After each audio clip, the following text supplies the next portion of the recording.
Hello students, welcome to my YouTube channel. आज की इस वीडियो में हम लोग बात कर रहे हैं सेल ऑर्गेनेल वैक्यूल के बारे में, जिसको कि डस्टबिन सिस्टम ऑफ सेल भी बोला जाता है। और ये नीट पॉइंट ऑफ व्यू से बहुत ही इंपॉर्टेंट टॉपिक है। यहाँ से क्वेश्चन बहुत ज़्यादा पूछे जाते हैं, तो चलिए स्टार्ट करते हैं। तो सबसे पहले हम देख लेते हैं कि वैक्यूल को डस्टबिन सिस्टम ऑफ सेल क्यों बोलते हैं। Vacuole is known as dustbin system of cell because जितना भी मेटाबॉलिक वेस्ट होता है, all the metabolic waste and reserve food material is stored in it. Vacuole के अंदर वो सारी चीज़ें स्टोर्ड होती है, इसीलिए हम इसको डस्टबिन सिस्टम ऑफ सेल बोलते हैं। तो हम यहाँ पर लिख लेंगे because it stores all the metabolic waste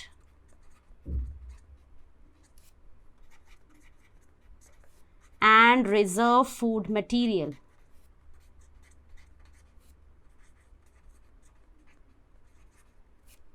तो सारा रिजर्व फूड मटेरियल और मेटाबॉलिक वेस्ट वैक्यूल में ही स्टोर होता है, therefore it is regarded as dustbin system of cell. तो अब हम स्टार्ट करते हैं अपना टॉपिक। सबसे पहले हम देखते हैं वैक्यूल जो है ये किसका कैरेक्टरिस्टिक फीचर है। तो vacuole is a characteristic feature of plant cell. Plant cell में ये मिलता है, और भी ऑर्गेनिजम्स में ये मिलता है, जैसे बैक्टीरिया में भी मिलता है और अमीबा के अंदर भी मिलता है। तो वो हम आगे देखेंगे टाइप्स ऑफ वैक्यूल के अंदर। बट वैसे अगर देखा जाए तो vacuole is the main characteristic feature of plant cell. तो फर्स्ट हम यहाँ पे लिखेंगे characteristic feature of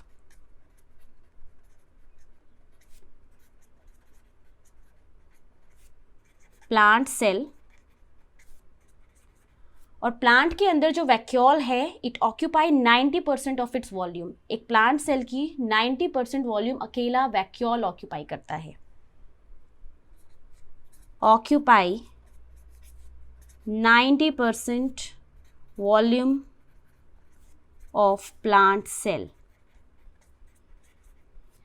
okay, so next आपको याद रखना है कि जो वैक्यूल होता है ये एक नॉन प्रोटोप्लाज्मिक कैविटी होती है। नॉन प्रोटोप्लाज्मिक कैविटी का मतलब ये है कि इसके अंदर कोई मेटाबॉलिक एक्टिविटी नहीं चलेगी। ये सिर्फ एक स्टोरेज हाउस है, ये एक स्टोरेज बॉडी है जिसके अंदर मेटाबॉलिक वेस्ट और रिजर्व फूड स्टोर होगा। उसके अलावा यहाँ पे कोई रिएक्शंस, कोई केमिकल रिएक्शन वगैरह कुछ नहीं होगा यहाँ पे। तो ये किस तरह का हो गया, थर्ड पॉइंट लिखेंगे नॉन प्रोटोप्लाज्मिक कैविटी। इसका मतलब इसका कोई प्रोटोप्लाज्म नहीं है, that is no metabolic activity is there.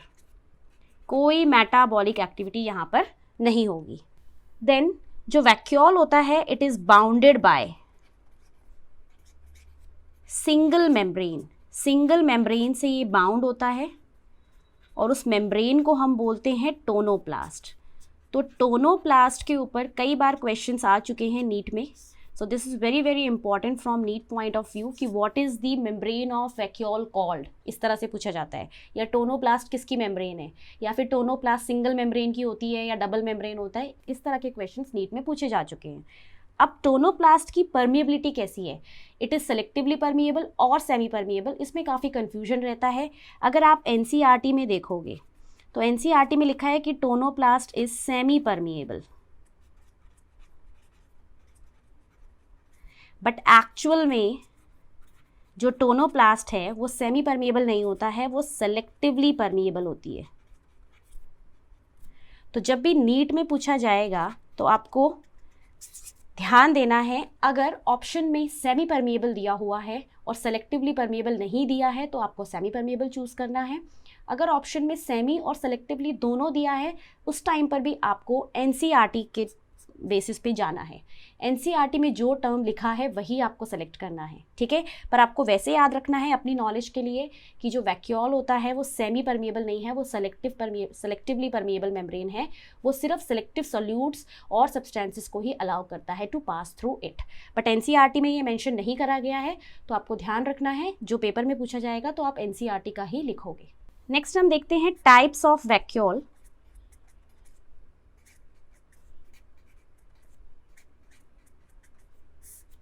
तो वैक्यूल के टाइप्स में सबसे पहले हम बात करेंगे सैप वैक्यूल की।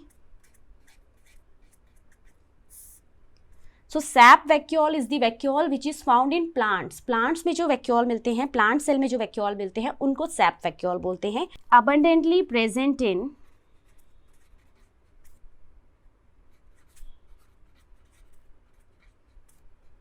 Plant cells. प्लांट सेल में जो आपको वैक्यूल मिलेंगे उन्हीं को हम सैप वैक्यूल बोलते हैं, except meristematic cells. Meristematic cells में वैक्यूल नहीं मिलते। इसका रीज़न ये है कि मेरिस्टेमेटिक सेल में क्यों नहीं मिलते वैक्यूल, तो इसका रीज़न ये है कि जो मेरिस्टेमेटिक सेल हैं वो बहुत ज़्यादा मेटाबॉलिकली एक्टिव होते हैं, उनमें इतना ज़्यादा फूड बचता ही नहीं है कि वो उसको स्टोर करें। उनमें जितना फूड होता है वो उसको उसी टाइम कंज्यूम कर लेते हैं, तो वहाँ पे कोई भी चीज़ ऐसी नहीं है जिसको स्टोर करना पड़े, इसी वजह से वहाँ पर वैक्यूल की ज़रूरत नहीं होती। नेक्स्ट हम लोगों ने ये तो देख ही लिया है कि इसका जो मेम्ब्रेन है उसको हम टोनोप्लास्ट बोलते हैं। मेम्ब्रेन को टोनोप्लास्ट बोला जाता है, which is a selectively permeable membrane. Next very very important point जिस पे क्वेश्चन आ चुका है नीट के अंदर, कि जो टोनोप्लास्ट है it facilitate the transport of number of ions and other molecule against the concentration gradient. ये बहुत ज़्यादा इंपॉर्टेंट पॉइंट है, तो पहले इसको लिख लेते हैं कि जो टोनोप्लास्ट है facilitate the transport of number of ions, और आयंस होते हैं polar molecule, against the concentration gradient.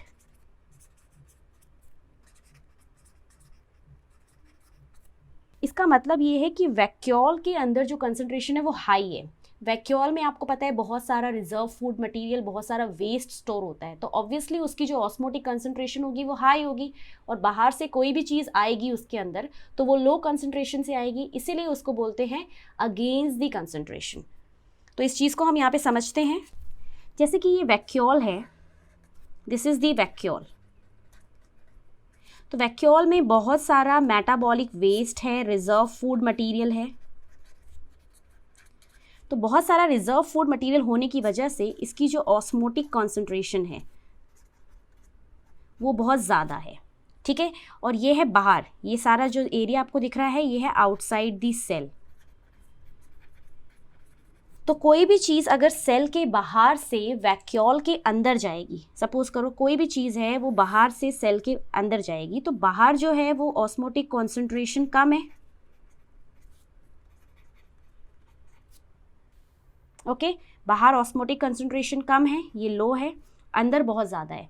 तो कोई भी चीज़ लो टू हाई जा रही है, लो टू हाई जा रही है, तो वो कैसा हो गया, जब लो से हाई जाती है तो उसको बोलते हैं अगेंस्ट द कंसंट्रेशन ग्रेडियंट। तो ये किस तरह का हो जाएगा, अगेंस्ट द कंसंट्रेशन ग्रेडियंट।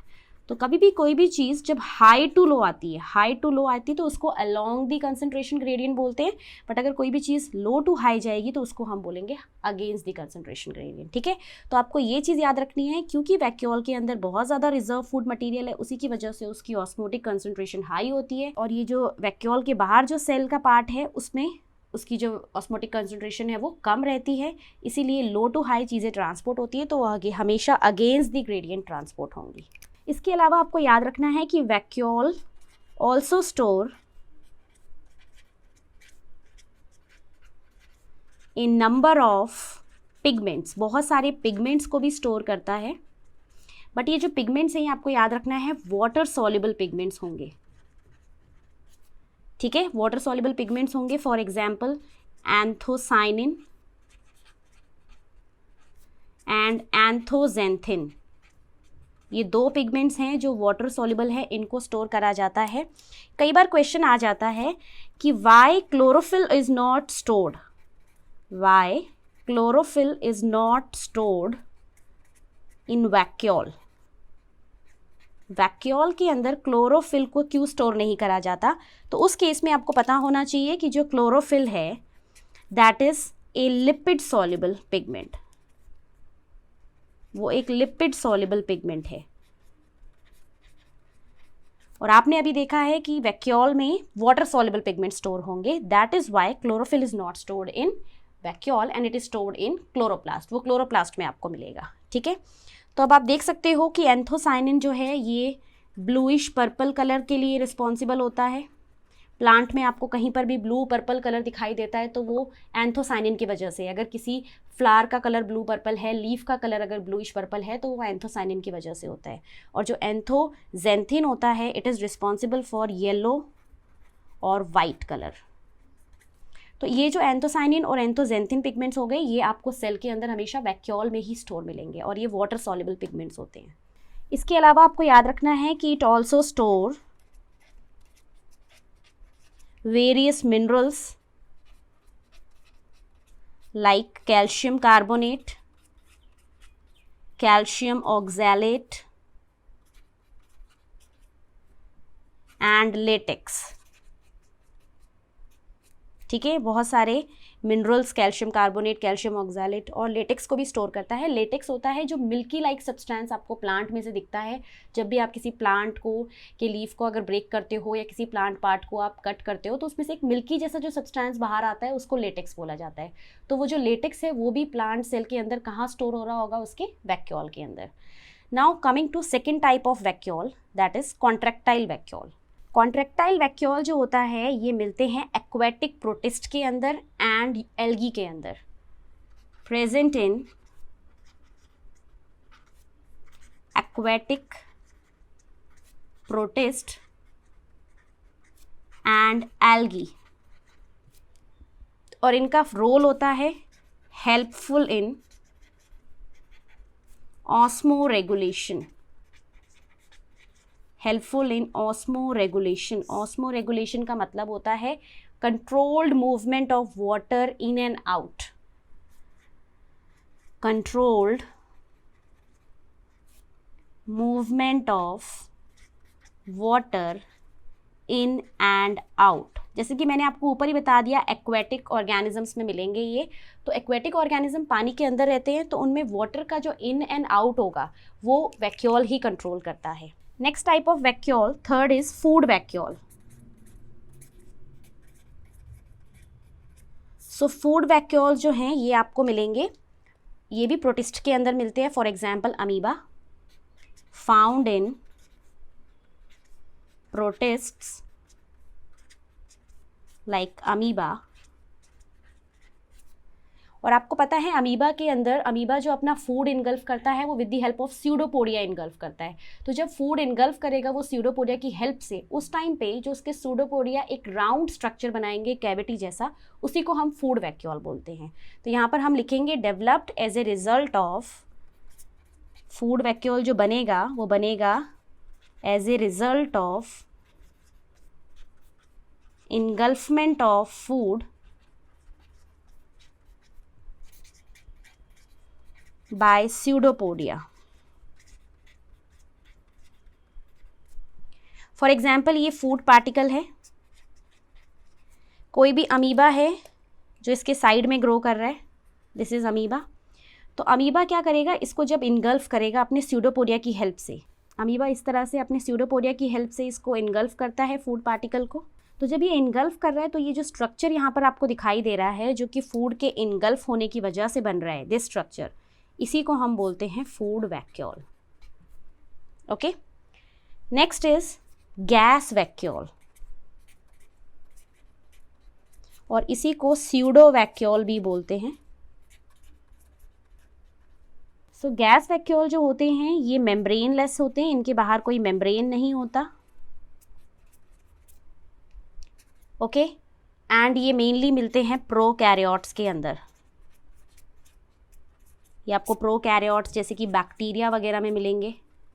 और इनका फंक्शन होता है टू प्रोवाइड बॉयेंसी, इनका रोल है कि दे प्रोवाइड बॉयेंसी, मतलब फ्लोट करने में हेल्प करते हैं बैक्टीरिया को,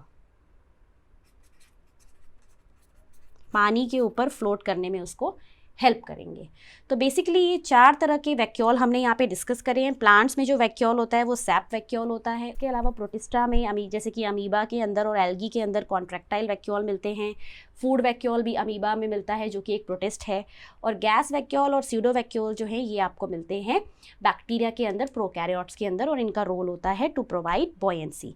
तो ये सारी इन्फॉर्मेशन है वैक्यूल के बारे में, और ये बिल्कुल नीड्स पॉइंट ऑफ व्यू से रिलेटेड है सारी की सारी इन्फॉर्मेशन। इसमें हमने सारे सारे के सारे नीट वाले पॉइंट्स कवर करे हैं। तो अगर आपको ये वीडियो अच्छी लगी है तो आप वीडियो को लाइक ज़रूर करिए और अपने दोस्तों के साथ शेयर ज़रूर करिए। और अगर आप मेरे चैनल पे नए हैं तो चैनल को सब्सक्राइब ज़रूर कर लीजिए, ये बिल्कुल फ्री ऑफ कॉस्ट है। और इसी तरह की नीट से रिलेटेड वीडियो को देखते रहने के लिए बेल आइकन को ज़रूर प्रेस कर लीजिए ताकि आपको सबसे पहले नोटिफिकेशन मिले वीडियो की। Thank you so much for watching.